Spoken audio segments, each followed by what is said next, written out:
So are you familiar with action learning? Yes. Yeah, so action learning came out of OD, and it sounds like kind of stuff you do. Are you familiar with Henry Mintzberg? No, I don't know. Yeah, you'd want to know Henry. Oh. Yeah, he's at McGill University, and he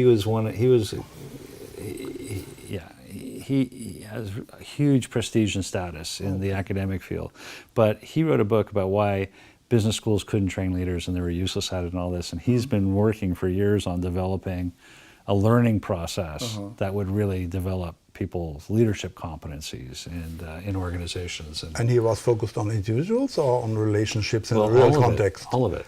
All of it. Very similar. Oh, okay. Yeah. And we have Mike Pedler, one of our colleagues, I've heard of him. from UK, Mike Pedler. I didn't know him, but this is also action learning, and they do a presentation on the INOC-Meeting, and I'm very interested to hear what they developed. Obviously, there is a milieu of relatives in mind who work sometimes without knowing each other. Oh, it's such a fragment. It's the same direction, and that's why I thought we should set a network and a stage only for discussion to pioneer developments. Yeah. And I hope, besides being with us by Skype and by video now, you will join us. We plan 2017 to have a joint conference with the ODNE network. So we try also to bundle the forces in Europe and also build a link to the global movements and learn more about people like you and others, because it was, at least for me, it was quite isolated for many years.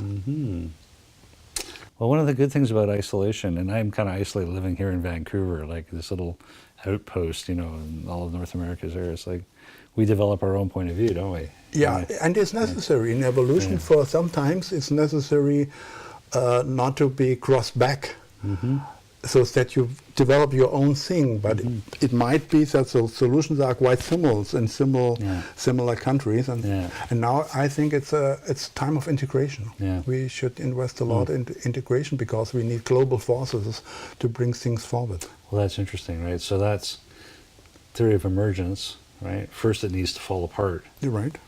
Right, and even increase differentiation, and then there's a time to start integrating. So you think that time is now, huh? I believe so. Yeah.